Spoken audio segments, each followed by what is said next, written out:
ସୌରଜଗତର ନବଗ୍ରହମାନଙ୍କ ମଧ୍ୟରୁ ଶୁକ୍ର ଗ୍ରହ ପ୍ରେମ, ପ୍ରଣୟ, ସୌନ୍ଦର୍ଯ୍ୟ, ବିଷୟ, ବାସନା, ସଂସାର ସୁଖ, ମନୋରଞ୍ଜନ, ଭୋଗ, ବିଳାସ, ଐଶ୍ୱର୍ଯ୍ୟ ସହିତ ଧନ, ଜନ, ଗୋପଲକ୍ଷ୍ମୀର କାରକ ହୋଇଥାନ୍ତି। ଏବଂ ବୃଷ ରାଶିର ବ୍ୟକ୍ତିବିଶେଷଙ୍କର ରାଶ୍ୟାଧିପତି ଶୁକ୍ର ମହାଗ୍ରହ ହୋଇଥିବାରୁ ଏ ରାଶିର ବ୍ୟକ୍ତି ଭୋଗ, ବିଳାସ, ଐଶ୍ୱର୍ଯ୍ୟ ଅର୍ଥାତ୍ ଲକ୍ଜରିୟସ୍ ଲାଇଫ୍ କି ପସନ୍ଦ କରିବା ସହିତ ରୋମାଣ୍ଟିକ୍ ସ୍ୱଭାବର ହେଇଥାନ୍ତି, ଟିକେ ସୌଖିନୀ ହେଇଥାନ୍ତି। ସୌଖିନୀ ଅର୍ଥ ଭୋଗ, ବିଳାସ, ଐଶ୍ୱର୍ଯ୍ୟକୁ ଏମାନେ ଟିକେ ପସନ୍ଦ କରନ୍ତି। ସବୁବେଳେ ନିଜକୁ ସଜେଇ ହେବା, ନିଜକୁ ଆକୃଷ୍ଟ କରିବା, ନିଜକୁ କେମିତି ଅନ୍ୟମାନେ ଭଲ ପାଇବେ ସେଥିପ୍ରତି ଏମାନେ ବେଶୀ ଧ୍ୟାନ ଦେଇଥାନ୍ତି। ଜୟ ଜଗନ୍ନାଥ ଦର୍ଶକ ବନ୍ଧୁ, ଆଜି ଆଲୋଚନା କରିବା ବୃଷ ରାଶିର ବ୍ୟକ୍ତିବିଶେଷଙ୍କ ସମ୍ପର୍କରେ। ବାସ୍ତବରେ ବୃଷ ରାଶିର ବ୍ୟକ୍ତିବିଶେଷ କାହିଁକି ସୌଖିନୀ ପ୍ରିୟ ହୋଇଥାନ୍ତି, ରୋମାଣ୍ଟିକ୍ ସ୍ୱଭାବର ହୋଇଥାନ୍ତି। ଶରୀରର ବର୍ଣ୍ଣ ଶ୍ୟାମଳ ବା କୃଷ୍ଣବର୍ଣ୍ଣ ହେଲେ ମଧ୍ୟ ନିଜକୁ ସଜେଇ ହେବା ପାଇଁ ପସନ୍ଦ କରିଥାନ୍ତି। ବୃଷ ରାଶି ରାଶିଚକ୍ରର ଦ୍ୱିତୀୟ ରାଶି। ଆପଣମାନେ ଦେଖିବେ ଯେଉଁମାନଙ୍କର ନାମର ପ୍ରଥମ ଅକ୍ଷର ଇ, ଉ, ଏ, ଓ, ବ, ବି, ବୁ, ବେ, ବୋ ହୋଇଥାଏ, ଆପଣ ଜାଣିବେ ଏମାନଙ୍କର ବୃଷ ରାଶି। କହିଛି ରାଶ୍ୟାଧିପତି ହେଉଛନ୍ତି ଶୁକ୍ର ମହାଗ୍ରହ। ଯଦି ନକ୍ଷତ୍ର ଅନୁଯାୟୀ ବିଚାର କରିବା ତେବେ କୃତ୍ତିକା ବୃଷ ବା 3-2 ଇଏ ହେଉଛନ୍ତି ଦାନବଗଣ। ନକ୍ଷତ୍ରାଧିପତି ହେଉଛନ୍ତି ରବି। ସେହିଭଳି ଭାବରେ 4-2 ରୋହିଣୀ ବୃଷ ମାନବଗଣ। ନକ୍ଷତ୍ରାଧିପତି ହେଉଛନ୍ତି ଚନ୍ଦ୍ର। ମୃଗଶିରା ବୃଷ 5/2 ଇଏ ହେଉଛନ୍ତି ଦେବଗଣ। ନକ୍ଷତ୍ରାଧିପତି ହେଉଛନ୍ତି ମଙ୍ଗଳ। ସ୍ତ୍ରୀ ସ୍ୱଭାବ ରାଶି, ସ୍ଥିର ରାଶି, ପୃଥ୍ୱୀତତ୍ତ୍ୱର ରାଶି। ରାଶ୍ୟାଧିପତି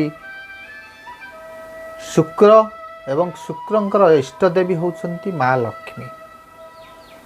ତେଣୁ ମୁଁ ଆରମ୍ଭରୁ କହିଛି ଶୁକ୍ର ଭୋଗ, ବିଳାସ, ଐଶ୍ୱର୍ଯ୍ୟର କାରକ।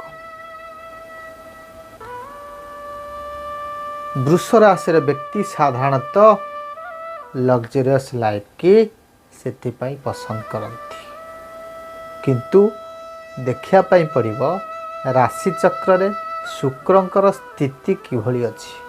ଯଦି ଶୁକ୍ରଙ୍କର ସ୍ଥିତି ଶୁଭ ସ୍ଥିତିରେ ଅଛି, ଶୁକ୍ର ନିଜ ଘରେ ଅଛନ୍ତି ଅର୍ଥାତ୍ ବୃଷ ରାଶିରେ ବା ତୁଳା ରାଶିରେ ଅଛନ୍ତି ବା ମୀନ ରାଶିରେ ଅଛନ୍ତି, ଉଚ୍ଚ ରାଶିରେ ଅଛନ୍ତି, ଶୁକ୍ରଙ୍କର ଉଚ୍ଚ ରାଶି ହେଉଛି ମୀନ ରାଶି, ତେବେ ଆପଣ ଜାଣିବେ ସେ ବ୍ୟକ୍ତି ନିଶ୍ଚିତ ଭାବରେ ସୌଖିନୀ ପ୍ରିୟ ହୋଇଥିବ। କେମିତି ଭଲ ପୋଷାକ ପିନ୍ଧିବି, ଫାଷ୍ଟଫୁଡ଼୍ ଇତ୍ୟାଦି ଖାଇବାକୁ ତାର ପସନ୍ଦ ବେଶୀ ହେଉଥିବ। ଭଲ ଗାଡ଼ି ଖଣ୍ଡେ ଚଢ଼ିବି, ଭଲ ଘର ଖଣ୍ଡେ କରିବି, ଘର ବେଡ଼ରୁମ୍ଟା ଟିକେ ସଫା ନିଟ୍ ଆଣ୍ଡ କ୍ଲିନ୍ ହେଇଥିବା ଦରକାର, ଗଦି ମୋଟା ଗଦି ପଡ଼ିଥିବା ଦରକାର, ଭଲ ବେଡ଼୍ ଟିକେ ହେଇଥିବା ଦରକାର, ଗାଡ଼ି ସବୁବେଳେ ପୋଛାପୋଛି ଚକାଚକ ହେଉଥିବା ଦରକାର। ନିଜକୁ ସଜେଇ ହେଇକି ରଖିବା ପାଇଁ ସେମାନେ ବେଶୀ ପସନ୍ଦ କରିବେ ଯଦି ଶୁକ୍ର ତାଙ୍କର ଶୁଭ ସ୍ଥିତିରେ। ଆଜ୍ଞା କଳିଯୁଗରେ ଶୁକ୍ରଙ୍କର ଶୁଭ ସ୍ଥିତି ରହିବା ନିହାତି ଦରକାର, କାରଣ କଳିଯୁଗର ମାଲିକ ହେଉଛନ୍ତି ଶୁକ୍ର। ଆପଣ ଦେଖନ୍ତୁ ମଣିଷ ସବୁବେଳେ ଭୋଗ, ବିଳାସ, ଐଶ୍ୱର୍ଯ୍ୟକୁ ପସନ୍ଦ କରେ। ତାର ଅର୍ଥ ଯାହାର ଶୁକ୍ର ଶୁଭରେ ଅଛି ଆପଣ ଜାଣିବେ ସେ ବ୍ୟକ୍ତି କଳିଯୁଗରେ ତିଷ୍ଠିବ। ନ୍ୟୁମରୋଲୋଜି ନମ୍ବର ହିସାବରେ ଆପଣ ଦେଖିବେ ନ୍ୟୁମରୋଲୋଜି ନମ୍ବର ହେଉଛି 6। ଯାହାର ଜନ୍ମ 6 ତାରିଖ, 15 ତାରିଖ, 24 ତାରିଖ ଏଇ ସବୁ ତାରିଖରେ ଜନ୍ମ ହେଇଥିବ ସେ ବ୍ୟକ୍ତିଙ୍କର ଶୁକ୍ରଙ୍କର ସେ ବ୍ୟକ୍ତି ଉପରେ ଶୁକ୍ରଙ୍କର ପ୍ରଭାବ ରହିବ। ଶୁକ୍ର ରହିଲେ ଲକ୍ଷ୍ମୀ ରହିବେ। ଶୁକ୍ର ରହିଲେ ବ୍ୟକ୍ତି ଐଶ୍ୱର୍ଯ୍ୟଶାଳୀ ହୋଇଥାଏ। ଶୁକ୍ର ରହିଲେ ବ୍ୟକ୍ତି ଭୋଗ ବିଳାସ ଐଶ୍ୱର୍ଯ୍ୟ ପ୍ରିୟ ହୋଇଥାଏ ଏବଂ ହସ୍କୁସ୍ ମିଞ୍ଜାସରେ ହୋଇଥାଏ। ସେ ବ୍ୟକ୍ତି ତା ଜୀବନରେ ଅନେକ ମାନ ସମ୍ମାନ ନିଶ୍ଚିତ ଭାବରେ କମେଇବ। ଶୁକ୍ର ରହୁଛନ୍ତି ସର୍ବଗୁଣରେ ଏମାନେ ପ୍ରବୀଣ ହୋଇଥାନ୍ତି, ଜ୍ଞାନବନ୍ତ ହୋଇଥାନ୍ତି, ପଣ୍ଡିତ ହୋଇଥାନ୍ତି, କବିତ୍ୱ ହୋଇଥାନ୍ତି, ନ୍ୟାୟବନ୍ତ ହୋଇଥାନ୍ତି, ଧର୍ମପରାୟଣ ହୋଇଥାନ୍ତି। ରାଜନୀତି କ୍ଷେତ୍ରରେ ଏମାନଙ୍କର ପ୍ରଭାବ ଥାଏ। ବିଚାରଶୀଳ ହୋଇଥାନ୍ତି ବା ବିଚାରବନ୍ତ ହୋଇଥାନ୍ତି। ଏମାନଙ୍କର ବହୁତ ଧୈର୍ଯ୍ୟ। କିଏ ବିପଦ କହିଦେଲା ଏମାନେ ସହିଯିବେ। ହଠାତ୍ ରିଆକ୍ଟିଭ୍ ଏମାନେ ହେଇନଥାନ୍ତି। କିନ୍ତୁ ସାମ୍ନାବାଲା ଭୁଲ କହୁଛି ଠିକ୍ କହୁଛି ଏ ମନେ ମନେ ଆନାଲିସିସ୍ କରିଦିଅନ୍ତି। ଭୁଲ କଥା କହୁଛି ଠିକ୍ ଅଛି ସେ ତାକୁ କହିବାକୁ ଦିଅ। ଏଇ ଟାଇପ୍ର ସାହସୀ ହେଇଥାନ୍ତି ଏବଂ ଉତ୍ତେଜିତ ମଧ୍ୟ ହୋଇଥାନ୍ତି ବା କ୍ରୋଧୀ ମଧ୍ୟ ହୋଇଥାନ୍ତି। ଆବଶ୍ୟକ ନଥିଲେ ବି ବେଳେବେଳେ ରାଗିଯାଆନ୍ତି। ଉଦ୍ୟମୀ ହୋଇଥାନ୍ତି, କ୍ଷମତାଶୀଳ ହୋଇଥାନ୍ତି, ଉଚ୍ଚମନା ହୋଇଥାନ୍ତି ଏବଂ କଳାବିଦ୍ୟା, ପ୍ରେମିକ ପ୍ରବର, ଉଦାର ଚରିତ୍ର, ବହୁମୁଖୀ ପ୍ରତିଭାର ମଧ୍ୟ ଅଧିକାରୀ ହୋଇଥାନ୍ତି। କେତେକ କ୍ଷେତ୍ରରେ ବହୁ ଗୁଣ ମଧ୍ୟ ଏମାନଙ୍କର ଲୁକ୍କାୟିତ ଗୁଣ ଥାଏ। ଦୂରଦୃଷ୍ଟି ସମ୍ପନ୍ନ ଏମାନେ ହୋଇଥାନ୍ତି। ଅର୍ଥ ଉପାର୍ଜନରେ ଏମାନେ ବିଶେଷ ଧ୍ୟାନ ଦେଇଥାନ୍ତି। କାରଣ ମନି ଇଜ୍ ପାୱାର ଏ ଫର୍ମୁଲାଟା ଆମକୁ ବେଶ ଭଲ ଭାବେ ଜଣା। ତେଣୁ ପଇସାର ସଦୁପଯୋଗ କରନ୍ତି, ନିଜର ଆବଶ୍ୟକତା ଅନୁସାରେ ଖର୍ଚ୍ଚ କରନ୍ତି। ଯଦି ବା ଲକ୍ଜରିୟସ୍ ଲାଇଫ୍ ମେଣ୍ଟେନ୍ କରନ୍ତି ତଥାପି ଫାଇନାନ୍ସକୁ ଟିକେ ବାଲାନ୍ସ କରିକିରି ଏମାନେ ଚାଲନ୍ତି। ଏମାନେ ବହୁଜନ ପୋଷଣକାରୀ ହୋଇଥାନ୍ତି ବା ସମସ୍ତଙ୍କୁ ନେଇକି ଚଳିବା ପାଇଁ ପସନ୍ଦ କରନ୍ତି। ଚତୁର ବୁଦ୍ଧି ସମ୍ପନ୍ନ ହୋଇଥାନ୍ତି। ବାକ୍ ଚାତୁରୀ ମାଧ୍ୟମରେ କଥା କହିବାର ଶୈଳୀ ଏମାନଙ୍କୁ ଜଣା। ସେଥିପାଇଁ ସମସ୍ତଙ୍କ ଉପରେ ଏମାନେ କ୍ଷମତା ବିସ୍ତାର କରନ୍ତି। ଅର୍ଥାତ୍ ତାଙ୍କ କଥାକୁ ସମସ୍ତେ ସମ୍ମାନ ଦିଅନ୍ତି। କର୍ମଯୋଗୀ ହେଇଥିବାରୁ ଏମାନେ ପ୍ରତ୍ୟେକ କାର୍ଯ୍ୟରେ ଅଗ୍ରଗଣ୍ୟ, କିନ୍ତୁ ନିୟମର ବଶବର୍ତ୍ତୀ। ଏମାନେ ନିର୍ଦ୍ଦିଷ୍ଟ ନୀତି ନିୟମରେ ଜୀବନ ନିର୍ବାହ କରିବାକୁ ଭଲ ପାଆନ୍ତି। ସତ କଥା ବା ରୋକଠୋକ କଥା ଏମାନେ ବେଳେବେଳେ କହିଦେଇଥାନ୍ତି, ଯାହା ଅନ୍ୟମାନଙ୍କୁ ଆଘାତ ଦେଇଥାଏ। ଅନ୍ୟ ପାଖରେ ଏମାନେ ବେଳେବେଳେ ସେଥିପାଇଁ ଅପ୍ରିୟ ମଧ୍ୟ ହେଇଯାଆନ୍ତି।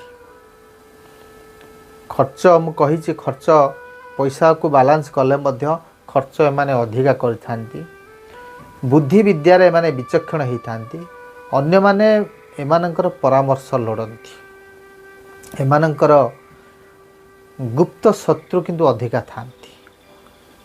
ନିଜର ଲୋକମାନେ ପରୋକ୍ଷରେ ଏମାନଙ୍କୁ ଶତ୍ରୁତା କରିଥାନ୍ତି। ଏମାନେ ସହଜରେ କାହା ପାଖରେ ନତମସ୍ତକ ହୁଅନ୍ତି ନାହିଁ। ଭାଙ୍ଗିଯିବେ ପଛେ ଏମାନେ ନଇଁବେ ନାହିଁ। ବିପଦ ସମୟରେ ଭୟ ନ କରି ସାମ୍ନା କରନ୍ତି ବିପଦକୁ। ଏମାନଙ୍କର ଶକ୍ତ ମାଂସପେଶୀ ଓ ସୁଗଠିତ ଶରୀର ଯୁକ୍ତ। ମୁଖମଣ୍ଡଳ ସାମାନ୍ୟ ଲମ୍ବା ଥାଏ। ମୁଖମଣ୍ଡଳ ସାମାନ୍ୟ ଗୋଲାକାର ଥାଏ। ଏମାନେ ଟିକେ ଧୂର୍ତ୍ତ ହୋଇଥାନ୍ତି। ଧୂର୍ତ୍ତ ହେଲେ ମଧ୍ୟ ସହନଶୀଳତା ମଧ୍ୟ ଏମାନଙ୍କ ମଧ୍ୟରେ ଥାଏ। ଧର୍ମଭୀରୁ, ଈଶ୍ୱର ବିଶ୍ୱାସୀ, ଧର୍ମାଦି କାମରେ ବିଶେଷ ଆଗ୍ରହ ପ୍ରକାଶ କରନ୍ତି। ଯଦିବା ଏମାନେ ଧର୍ମଭୀରୁ ହୋଇଥାନ୍ତି, ଧର୍ମଭୀରୁ ମାନେ ପ୍ରାକ୍ଟିକାଲି ହୋଇଥାନ୍ତି। ଦେଖେଇ ହେବା ଭଳିଆ ଯାଇକି କେଉଁଠି ମୁଣ୍ଡିଆ ମାରିବା, ଠାକୁରଙ୍କୁ ଭୋଗ ଦେବା, ଇଏ କରିବା, ଏସବୁକୁ ଏମାନେ ପସନ୍ଦ କରନ୍ତିନି। କିନ୍ତୁ ଗୋଟେ ସୁପ୍ରିମ୍ ପାୱାର କାମ କରୁଛି, ଯାହାର ଇଙ୍ଗିତରେ ଏ ସୃଷ୍ଟି ଚାଲିଛି, ଇଏ ଫର୍ମୁଲା ଆମକୁ ଭଲ ଭାବେ ଜଣା।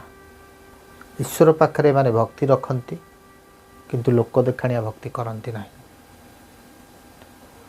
ଶାନ୍ତିପ୍ରିୟ ହୋଇଥିବାରୁ ଏମାନେ विवाद मध्य को जीवापाई सेतटा पसंद करती नहीं। अन्य माने एथिपाई एई गुण पाई अन्य माने एमान को बेले बेले स्वार्थपर बोली विवेचना करती, किंतु एमाने एक्चुअली हाथे मापी चाखणी चलती। एमाने केमिति निजे सुखर रहिबे ताहा प्रथमे चिंता करती। से सब पाईगला परे से परवर्ती समय अन्य मानकर जीवन शैली केमिति केमिति एमाने जीवन निर्वाह करचंती, केमिति चलुचंती, ए सब कथा को चिंता करती। सुखाद्य प्रिय होती, नृत्य गीत वाद्य बा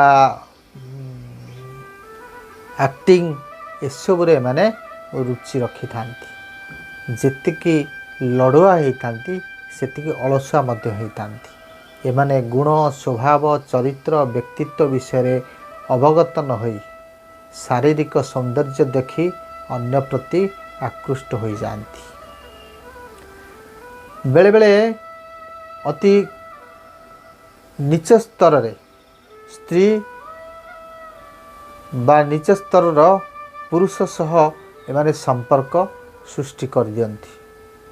परे अवश्य अनुताप करती, किंतु ये सबू तांको बेले बेले समस्या भितर को टाणी नहीं जाए। एमाने शांति प्रिय हेले मध्य सुखरे जीवन कालातिपात करने सहित परिवार अन्य सदस्यंकर दुखरे दुखी एवं सुखरे सुखी मध्य होइथांती। एमाने व्यवहारिक ज्ञान जानिबा सह आत्मनिर्भरशील होइथांती।